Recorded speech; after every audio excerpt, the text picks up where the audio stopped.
जब बिना नियम कानून का कोई देश नहीं चल सकता, कोई राज्य नहीं चल सकता, कोई व्यक्तित्व तो नहीं बन सकता, तो बिना नियम का, बिना सूत्र का मैथ कैसे बनाओगे। जी हाँ, आप देख रहे हैं मैथ सीखो के इस चैनल में। मैथ सूत्र को जानने के लिए आपको मैं इस वीडियो को बना रहा हूँ। यदि आप इस सूत्र सीखना चाहते हैं, जानना चाहते हैं कि कैसे मैथ से सूत्रों को अपने पास रखें, अधिक से अधिक समय तक हमारे पास फॉर्मूले कैसे रहें, तो इसके लिए मैं बहुत सारे रूल्स बताने वाला हूँ। मेंसुरेशन के हम कुछ मोटे मोटे रूल्स जो आपको बोर्ड एग्ज़ाम में काम आएंगे या किसी भी तरह के एग्ज़ाम में आपको काम आने वाले हैं। 8 से 10 क्लास के सभी विद्यार्थियों के लिए काफ़ी ज़्यादा यूजफुल होने वाला है। तो वीडियो को लास्ट तक देखने का प्रयास करिएगा। मैं कोन, स्फेयर, सिलेंडर, क्यूबॉइड, घन, घनाभ जिसको बोलते हैं, बेलन, शंकु आदि सब के बारे में बताने वाला हूँ। त्रिज्याखंड के बारे में, वृत्त के क्षेत्रफल के बारे में, सारी चीज़ों पर मैं चर्चा करूँगा 1 बाई 1 करके। तो चलिए नेक्स्ट हम बढ़ते हैं। तो सबसे पहले हम चलते हैं ट्रेंगल की ओर, और ट्रेंगल में हम सबसे पहले देखने वाले हैं, क्या देखने वाले हैं, त्रिभुज अगर है, एक ट्रेंगल अगर है, तो ट्रेंगल में कितने भुजाएं हैं, 3 भुजाएं हैं। एक ट्रेंगल में कितने भुजाएं हैं, 3 भुजाएं हैं। कोई भी व्यक्ति पूछेगा एक ट्रेंगल में कितने भुजाएं हैं, 3 भुजाएं। तो परिमाप जब भी होगा तो क्या होगा, तीनों भुजाओं का जोड़, बस और कुछ नहीं होता। परिमाप क्या है, तीनों भुजाओं का जोड़ है।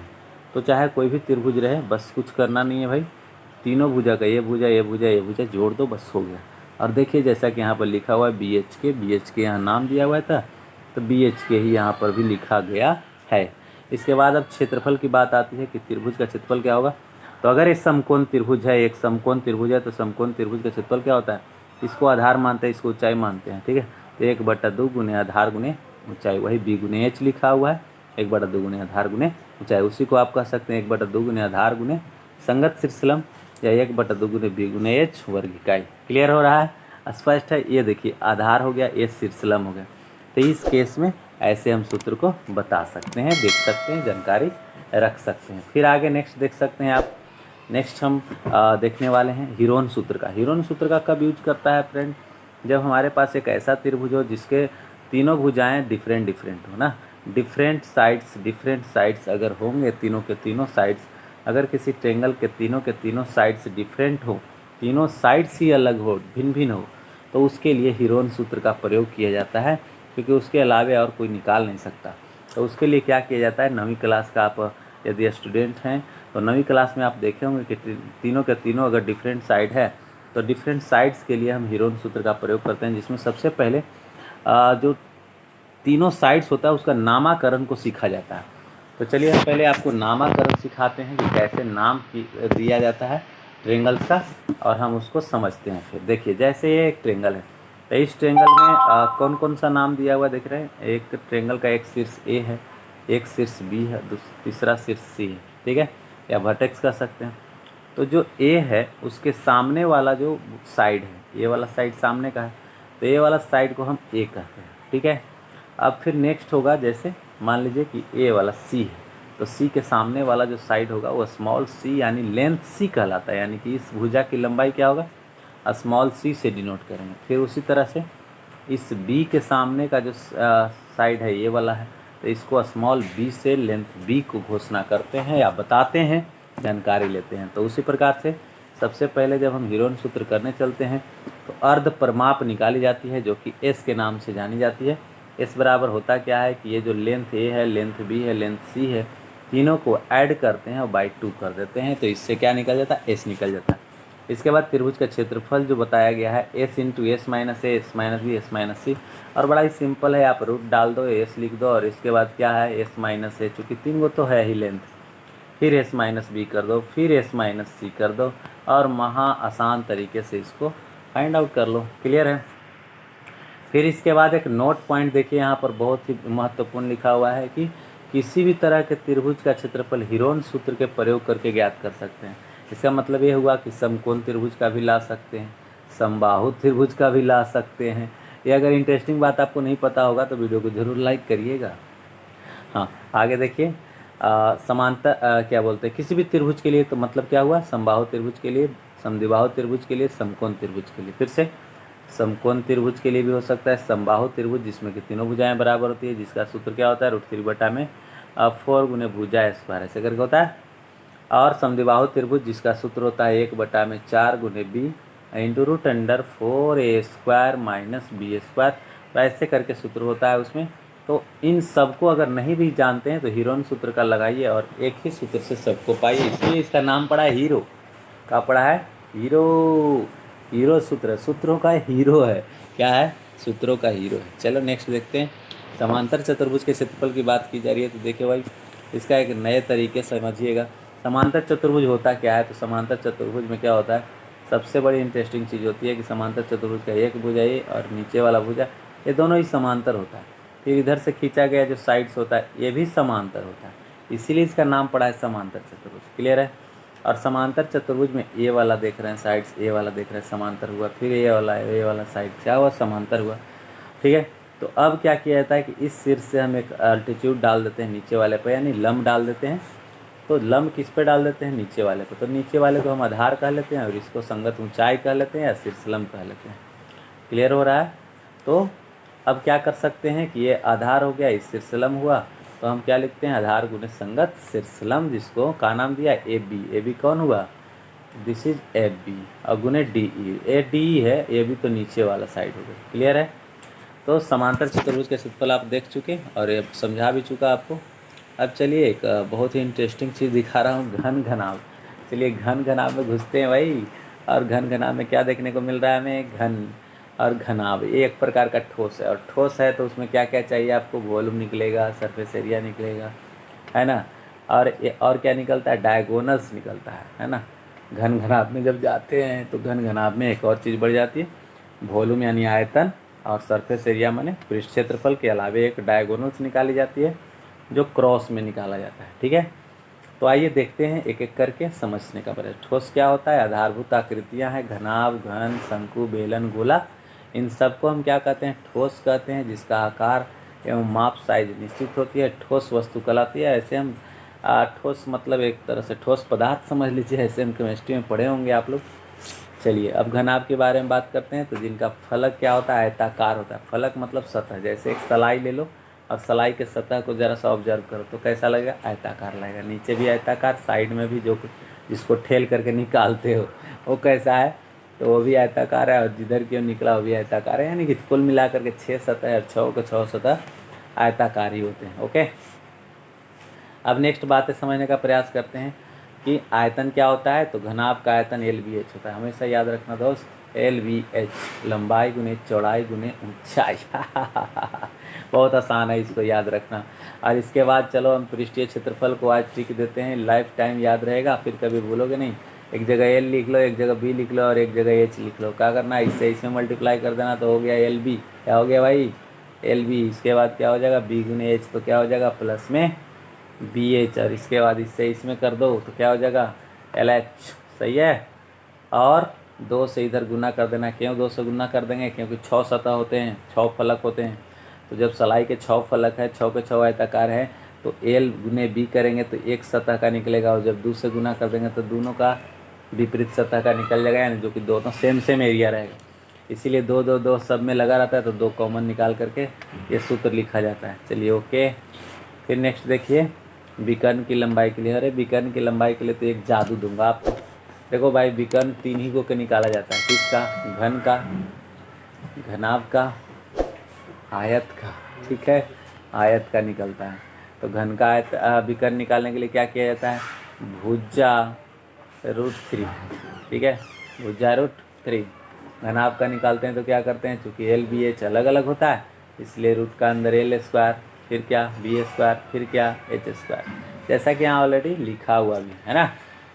यहाँ देखिए L², सॉरी क्या है? L² है, किधर गया? देखिए L² B² H²। सही है, तो L² B² H²। सही ना। अब घन के लिए देखिए, तो घन में क्या होता है? घन का भी फलक जो होता है कैसा होता है? वर्गाकार होता है। घनाभ में क्या देखे थे कि आयताकार होता है। ये भी याद रखने की चीज़ है। और सभी भुजाएं क्या होती है? ए होती है, ए इकाई की, यानी ये सेंटीमीटर, ए मीटर जो भी रहे। आयतन क्या हो जाएगा भाई? तो भुजा का क्यूब, या जो भी दिया रहेगा उसका क्यूब हो जाएगा। तो दिया ही क्या रहेगा? भुजा दिया रहेगा, भुजा का क्यूब कर देना। पृष्ठीय क्षेत्रफल तो 6 को तो इसमें भी होता है, तो ये जो वर्गाकार है वो सब के सब बराबरे होता है। ए ओ का क्षेत्रफल क्या हुआ ए स्क्वायर, और 6 से गुना कर दिए तो कितना हो गया 6 स्क्वायर, या 6 गुने भुजा स्क्वायर जो भी लिख सकते हो। ये क्या है भुजा है, क्या है भुजा है, क्या है भुजा, यहीं पर लिखा हुआ है क्या है ये भुजा है, देखिए यहाँ पर लिखा गया है ये क्या है तो भुजा है, ठीक है भुजा है। तो आयतन में क्या हो गया भुजा का क्यूब। जैसे हम जब घन में करते हैं तो एल गुने बी गुने एच करते हैं, तीनों को गुना करते हैं ना। तो बॉस ध्यान रखना जब घन होता है तो सब तो एक ही बराबर होता है ना, लंबाई चौड़ाई ऊंचाई सब एक समान होती है, तो उसी को मान लिया जाता है ए है। तो ए गुने ए, ठीक है 3 बार अगर करोगे तो ए का क्यूब हुआ कि नहीं हुआ, इसीलिए ए क्यूब कहा जाता है या भुजा का क्यूब कहा जाता है। चलिए नेक्स्ट होगा कुल पृष्ठीय क्षेत्रफल की बात मैं करूँ तो एक पृष्ठ का क्षेत्रफल जब आप निकालोगे तो ए का स्क्वायर हुआ कि नहीं, और सब के सब पृष्ठ वैसने हैं 6 गो, तो 6 से गुना हुआ तो 6 स्क्वायर। और विकर्ण की लंबाई के लिए देखो घन में क्या हम लोग लिखते हैं भाई एल स्क्वायर बी स्क्वायर और एच स्क्वायर, लिखते हैं कि नहीं लिखते हैं, लिखते हैं। अब चलो ध्यान से देखें तो l square b square h square, तो घन है चूँकि तो सब तो होगा ए स्क्वायर फिर ए स्क्वायर और फिर ए स्क्वायर, हुआ ना। अब क्या करोगे तो रूट के अंदर में कितना बन गया √3a स्क्वायर हो गया कि नहीं, 3a का स्क्वायर हो गया। अब क्या 3 अंदर रह जाएगा ए स्क्वायर बाहर हो जाएगा, तो यही कहलाता है a√3, तो घन का विकर्ण हो गया। फास्ट है। अब बेलन की बात करें तो बेलन में तो भाई है और इंटरेस्टिंग होता है। चलो बेलन के हम कुछ टिप्स देते हैं जो आपको कभी नहीं भेंट हुआ होगा और मैं दिखाता हूँ। जैसे देखो नीचे का बेलनाकार भाग का जो निचला आधार है वो कैसा है वृत्त का, क्या होता है πr²। अब समझो यह जो वृत्ताकार आधार है वो एक सिक्का है, कॉइन है, क्या है कॉइन सिक्का है। अब एक सिक्के के ऊपर फिर से एक सिक्का रख दो, फिर से एक सिक्का रख दो, ऐसे करके 10 कॉइन्स को रखो तो हाइट कुछ मिल जाएगा ना, इस तरह से हाइट मिल जाएगा। तो ये जो हाइट मिला मान लीजिए कि एच हाइट है और नीचे क्या है πr², क्योंकि वृत्त का क्षेत्रफल है, आधार का क्षेत्रफल है, आधार वृत्ताकार होता है इसलिए वृत्त का क्षेत्रफल। अच्छा जस्ट बता दो, तो वृत्त का क्षेत्रफल है तो πr² और गुने एच कर दो, तो πr² गुने एच हो गया। तो ये क्या हुआ बेलन का आयतन निकल करके आ गया। क्लियर हो रहा है। अब इसके बाद क्या होता है बेलन के आधार का परिधि अगर हमको मालूम है, परिधि या नहीं भी मालूम है तो त्रिज्या से मालूम हो सकता है। तो परिधि वाला एक एग्जाम्पल बताता हूँ। एक काड़ा रख लो या चूड़ी और एक बैंगल्स को रखो, फिर ऊपर से भी एक और bangles, another bangles, another bangles, another bangles, ऐसे place it again and again, again and again, again and again, again and again. अब क्या हुआ ये जो 2πr का घेरा जो था ना 2πr चूँकि ये तो बैंगल जो ऐसे 2πr के रूप में ही है ना, 2πr क्या हो गया एक हाइट दे दिया, क्या दे दिया हाइट दे दिया। ये ऐसे ऐसे रखते जाएगा तो ऊंचा हो जाएगा कि नहीं हो जाएगा, एच ऊंचाई। तो 2πr गुने कर दोगे एच, क्या करना 2πr गुने क्या करना एच, तो क्या बन गया भाई 2πrh, किससे किनारा से, बैंगल्स क्या है किनारा ही है ना, तो 2πrh। तो उससे क्या हो गया चूँकि किनारा जो किनारा है यानी बैंगल्स को आप देख रहे हैं केवल किनारा का ही होता है, उसमें तो अंदर में कुछ है नहीं, तो किनारा को ही तो पृष्ठ कहते हैं। तो पृष्ठ जो हो गया हमारे लिए क्या हो गया 2πrh। तो 2πrh देख लीजिए बेलन का वक्र पृष्ठ हम लोग क्या जानते हैं 2πrh ही तो जानते हैं, 2πrh दिख रहा है यहाँ। अब बात रही संपूर्ण पृष्ठ का, तो देखो भाई 2πrh लिख लियो और एक इधर का हो गया πr² और इधर भी हो गया ऊपर में πr², तो 2 πr² हो गया। तब ये दोनों में से कॉमन कर दो तो 2πr कॉमन, तो यहाँ से क्या बच गया h बच गया और इसमें से क्या बच गया 2 r है, 1 r बच गया। तो इसी को हम बोलते हैं 2πr × r + h। तो ये बात बिल्कुल सीधी बात समझ में आ गई होगी। तो संपूर्ण पृष्ठ का भी क्षेत्रफल आ गया, आयतन भी आपको बता दिया हूँ, ठीक है। अच्छा अगर आप बेलन जान गए हैं बहुत अच्छे तरह से, बिल्कुल एकदम साफ साफ बेलन क्लियर है, तो शंकु जानना बिल्कुल आसान है, इससे आसान कुछ भी नहीं। क्यों, अब मान लो कि शंकु का बेलन का आप आयतन जानते हो, तो बेलन का आयतन क्या जानते हो πr² है ना, और उसी में क्या करना है कि 3 से भाग दे देना। तो कोई सोचेगा कि क्यों, तो देखो भाई एक सिंपल सा फिलॉसफी बताता हूँ। एक ऐसे बेलन बना लो, ओके, और यहाँ से इसमें ऐसे करके काट लो शंकु, ठीक है। तो कितने टुकड़े हुए, 1 2 3। इस बेलन के कितने टुकड़े हुए, 3। इसीलिए क्या किया जाता है कि जब हम बेलन का आयतन ऊपर लिख देते हैं πr² और उसमें 3 से डिवाइड कर देते हैं तो वह शंकु का आयतन निकलता है, क्योंकि हम केवल एक ही भाग का हम कैलकुलेशन करते हैं इसमें, इसीलिए ऐसा होता है ना। चलिए, तो आयतन के लिए तो बात क्लियर हो गई। अब बात रही वक्र पृष्ठ के लिए। तो वक्र पृष्ठ देखोगे तो इसमें क्या है, नीचे से जा कर के ऊपर ऐसे कॉर्नर टाइप का बन गया है। तो ये जो कॉर्नर है ऐसे स्लैंट हाइट इसमें चाहता है, स्लैंट ना। तो स्लैंट हाइट और नीचे में क्या है, वृत्ताकार भाग है, आधार वृत्ताकार होता है। तो अब क्या होता है कि हम स्लैंट हाइट एल के मदद से इसका वक्र पृष्ठ निकालते हैं। तो बेलन में क्या होता है, 2πr/h होता है। तो यहाँ पर क्या होता है, πr/l होता है। तो दोनों में थोड़ा सा समानता है, πr दोनों में मैच गया। और यहाँ पर चूँकि ये बेलन से थोड़ा हट के है और छोटा है ना, तो इसलिए πr/l होता है। एल को तिरछी ऊंचाई बोलते हैं, ठीक है। अब इसके बाद संपूर्ण सतह की बात करो तो वक्र सतह क्या हो गया, πr/l हो गया। और अब एक नीचे वाला भाग जो है इससे वृत्ताकार है तो πr² हो गया। अब क्या करना कि πr को कॉमन कर दो, तो यहाँ से क्या बचेगा भाई, l, और उसमें से बचा r। तो संपूर्ण सतह हो गया πr × l+r या r+l। संपूर्ण सतह का क्षेत्रफल निकल गई।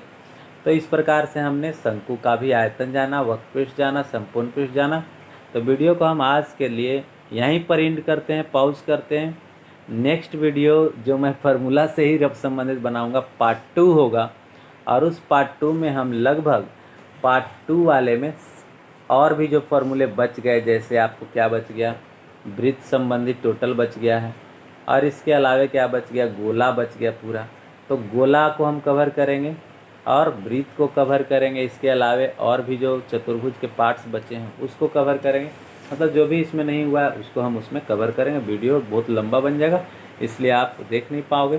तो कल के वीडियो जो होगा उसमें आप पूरा का पूरा फार्मूला सीख सकते हो, जान सकते हो। वीडियो ऐसा ही अगर आप चाहते हैं तो किस तरह का टॉपिक पर आपको वीडियो चाहिए, यह हमारे लिए एक नया चैनल है। पहले से मेरा जो चैनल था अरविंद कुमार मोटिवेशनल स्पीकर के नाम से, उसी में मेरा मैथ का भी पॉइंट्स जाता था, लेकिन अब उस पर केवल मोटिवेशनल जाता है। और ये नया चैनल क्रिएट किया हूँ आप ही लोग के लिए कि केवल स्पेशल कंटेंट्स बना करके मैथ सिखाऊं, और इसीलिए रखा हूँ मैथ सीखो इस चैनल का नाम। तो इसे ज़रूर सब्सक्राइब करिएगा अगेन, और सारे नोटिफिकेशन को प्राप्त करिए और सीखने की कोशिश करिए। Thank you.